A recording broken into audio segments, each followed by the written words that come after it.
Исполняющий обязанности заместителя главы по социальным вопросам Айнур Идрисов наградил призеров ежегодной олимпиады, направленной на профилактику наркомании.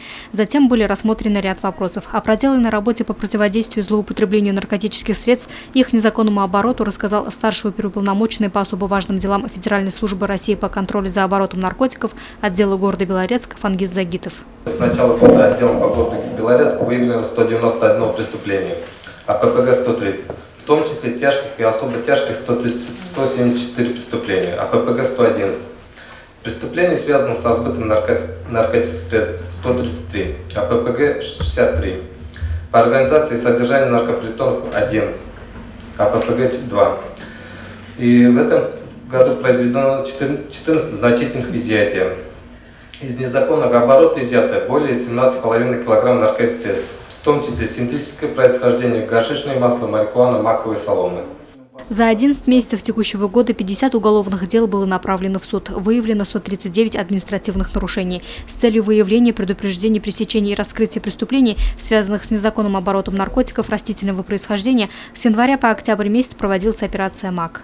В результате проведения операции МАК Управление ФСГ России по Республике Башкортостан выявлено 898 преступлений.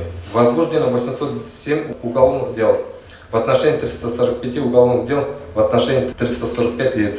Зарегистрировано 327 административных правонарушений. За этот период наркополицейским изъято 202,5 кг наркотиков, в их числе героин, маковые соломы, марихуана, гашиш и гашишное масло. За время проведения операции МАК было обнаружено 4 очага произрастания декоративной конопли общей площадью в 3 гектара. Также Фангиз Загитов выразил обеспокоенность в связи с ростом количества наркозависимых, также лиц, занимающихся сбытом наркотиков среди молодежи. О важности профилактической работы рассказал главный врач Центральной городской больницы Азамат Ахмадулин.